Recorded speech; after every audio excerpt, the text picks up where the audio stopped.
Professeur, je voudrais juste comprendre, dans le cadre du déploiement de la télémédecine, comment sont rémunérés les professionnels de santé.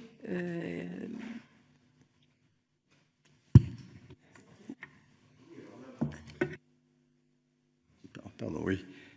Pour la petite histoire, sachez qu'en 2009, dans la loi de financement de 2010, nous avions déjà prévu le financement dans le droit commun de la téléconsultation et de la téléexpertise, et que c'est à cette époque l'assurance maladie qui n'a pas suivi. L'assurance maladie était je dirais, avait très peur que la télémédecine crée une explosion des dépenses de santé à l'époque. Et donc, il a fallu attendre 2014 pour que l'assurance maladie fasse de nouvelles propositions dans le cadre de droits dérogatoires. Hein, donc, ce sont la loi de financement de 2014, l'article 36, le fameux article 36. Et il faut reconnaître que ça n'a pas marché, si vous voulez, que tous les cahiers des charges qui ont été publiés, je sais si j'ai contribué à ces réunions au ministère, tous les cahiers des charges sur la téléconsultation et la téléexpertise qui ont été publiés en 2015. Alors la CNIL avait demandé un décret préalable, donc qui a retardé. Ensuite, en 2016, en avril 2016, il y a eu un nouvel arrêté avec un cahier des charges, avec un financement qui était prévu, mais tout ça, ça n'a pas marché. Hein, il y a eu très peu, sur les 8,5 millions qui étaient consacrés à cette expérimentation, il y a eu très peu d'utilisation de fait.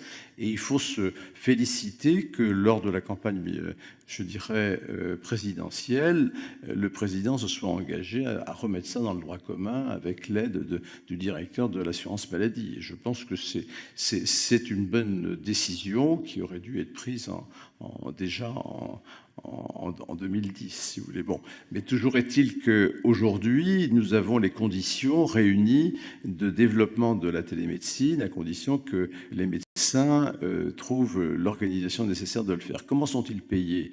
Alors, comme dans les pays où ça existe, si vous voulez, on n'a pas fait un tarif spécial pour la téléconsultation par rapport au tarif de la consultation en face à face. C'est le même, c'est 25 € pour le médecin généraliste et c'est 30 € pour le médecin spécialiste. Voilà pour la téléconsultation, mais je dirais que vous retrouvez ce principe d'un tarif en télémédecine qui n'est pas supérieur à l'exercice, je dirais, conventionnel dans les pays où il y a ces tarifs de téléconsultation. Je pense que c'est raisonnable parce que l'assurance maladie a probablement eu peur qu'à l'occasion de la télémédecine, les médecins cherchent à augmenter les tarifs qu'ils réclament depuis très longtemps, alors que l'assurance maladie est plutôt sur une démarche de forfaitisation des parcours de soins. Et je comprends qu'ils aient résisté à cette volonté exprimée par certains médecins.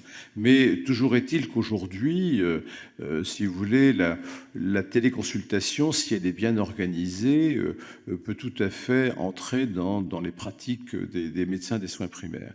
Pour la téléexpertise, c'est déjà dans une approche de la forfaitisation d'un parcours, c'est-à-dire qu'il y a d'une part le demandeur, qui est le médecin de soins primaires, qui est financé au bout de la 10e demande de téléexpertise, d'une part par un forfait de 50 €, et ensuite, lorsqu'il est au-dessus de 10 expertises par an, il peut aller jusqu'à 500 €.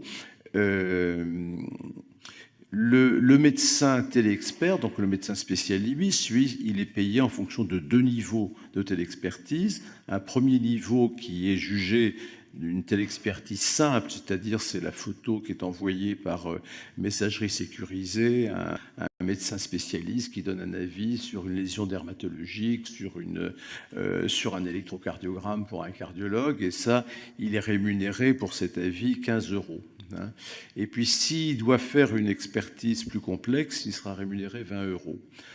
L'assurance maladie a décidé au bout d'un an de voir si ces tarifs sont suffisamment incitateurs, parce que bien sûr les syndicalistes, les syndicats de spécialité ont dit que c'était nettement insuffisant par rapport à ce qu'ils prennent habituellement en consultation spécialisée.